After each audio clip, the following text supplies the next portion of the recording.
wait here. Madam Aisha, good morning. Chimamaka. Did you have granite? Hey, I got up a granite. I got up a granite. See granite here, man. Okay. Do you have Lipton? I got Lipton. Gesha, uncle. Gesha, she's there. Okay, let me finish the guy. Gesha. Got Lipton.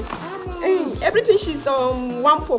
Please, give me 1,000. Hi. Chimamaka. No problem. You are my customer. Guyana. Madam Aisha, see, I don't have money right now. Hi, Chimamaka. She's not a problem. You are my customer. Anytime that you have the money, you pay me the money. But let me. Are you sure you are not going to add this copy me? I don't have money. No problem. I already said she's going to add them, but I shall reduce it for you for 800. You are my customer. To Guyana. Hula! Abu Ibololo. Good morning, ma. Omo Igbo, how many times is it that I tell you that my pikin name is not be Chukura? My pikin name is Shukura. I beg, I come buy granite. Do you have granite, please? I get granite. Now which size you want? You want this one or you want the normal size? Okay. Do you have Lipton and Gesha too? I get some. You know, say I get everything for this my shop. Buy your mama now. Omo Igbo. Give How some. much? All of them, how much? Everything here go be what this one 1,000. Okay, everything I want for. You send for me 1,000 now, please. Mama Chukura. Kilo dey. Shey you dey craze? Market wey I go buy wey be say you see change Buhari change don change everything na here I buy one for you dey tell me. No, they come out and no dey sell again. They go and no dey sell again. Say I no dey sell again. Go your mama place go get yeah. People every time na quarrel. You come my shop you come dey talk something. Na stomach go fire you. No come here again. Oga Chukwu, come on bring broom. What is the child shop? I think I shop ndo fe mwanu. What nonsense? Madam Stainless, good afternoon. Hey, Ada neru kwano. Hey, Ada dia wele go doche ra dia. Ada bring the Uchenna. What doche Ada ngarana. Make yourself feel at home. What a malt. Meat pie and malt. Thank God. Hey, Granot dia. Kita kan si ase beta. From all the way from China, we cannot buy 8,000 naira. No, 8,000 kwa. Makachuku. You need 10,000 for 10,000. How come no Makagio 8,000 granata from China? 5,000 last week.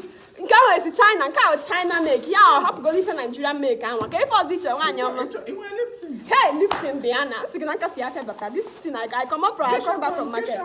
I get down. Gesha ide. Gesha this is 1,000 naira. Gesha 1,000 naira. Hey, hey, put that bag. Now, if you go for this coffee make, all the way from Turkey, when you drink this thing, your body fat. See, now you might use kakaraka every year young. If you they drink this thing, if I'm not digging out for Ghana, I tell you, coffee mate, all the way from Turkey, on our wall, yeah, 7,000 naira. 7,000. I'm getting it. Calculate. Cabbage, Ada, if I come to the cabbage, like carrots, I thought they can be now. Cabbage, all the way from Meduguri. Obokwaya na Lagos, Meduguri, now 1,000 naira. It's very good. Very good. Where you dey chop am for food, for anything, you go give you health. You get carrots time now. What them carrots? You get carrot. Carrot 1:1. You go na corn. You get corn. Hey, corn. Salad, everything now. Ada kusna yang, everything putaranka 7,000, 8,000. Everything 25,000 one yoma. Ada TikTok queen.